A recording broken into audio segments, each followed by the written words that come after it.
Frank Ehrhardt, John R. Wood Properties, Christie's International. Welcome to July 2025 market update for Southwest Florida. The median sales price for Cape Coral in July 2025 was about $350,000. That's down about 8% from the prior year.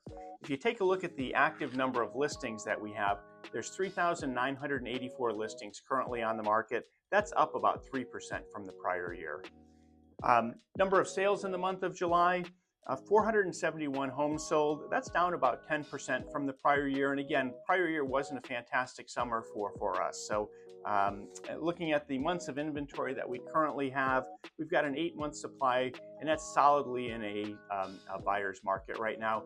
And on average, it's taking about 57 days to sell. So my outlook for Cape Coral, I think we're going to continue to see some downward pressure on pricing throughout the summer.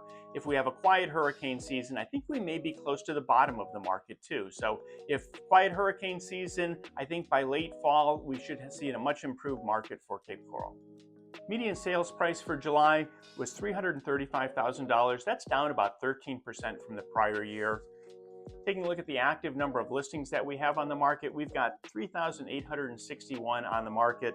That's up about 8% from the prior year. Number of sales for Fort Myers for July, we sold 419 homes. That's down about 3% from the prior year. Months of inventory, that leaves us a 9-month supply solidly in a buyer's market. And then the average time on to sell a home right now is about 60 days in Fort Myers.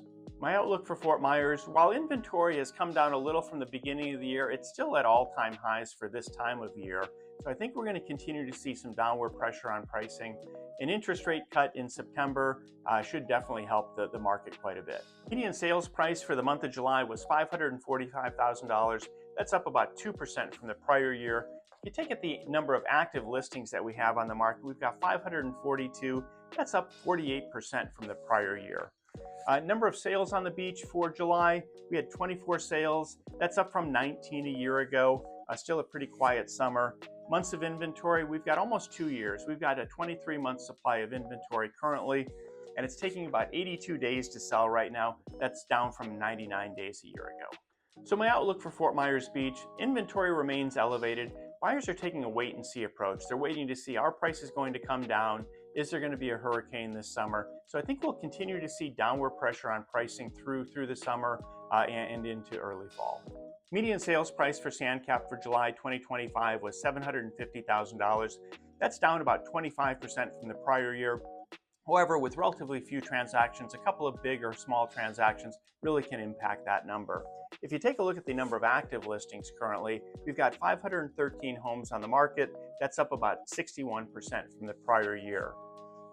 Number of sales for the month of July, we had 23 sales. That's up from 20 a year ago. And then the months of inventory, we've got, again, almost 2 years of inventory, 22 months of inventory on the market. And on average, it's taking about 105 days to sell right now. That's down from 121 days a year ago. My outlook for Sandcap, inventory remains elevated. And I think, again, buyers are taking a kind of a wait and see approach. What's going to happen with the real estate market? What's going to happen with hurricane season? I can say firsthand, I was out showing on Sanibel about 2 weekends ago. The beaches look fantastic. Sanibel is going to be fine long term. Frank Ehrhardt, John R. Wood Properties. Thanks for watching the market update for July 2025. If you'd like to see more of this, see my new listings coming up, other market related facts, please follow me on social media.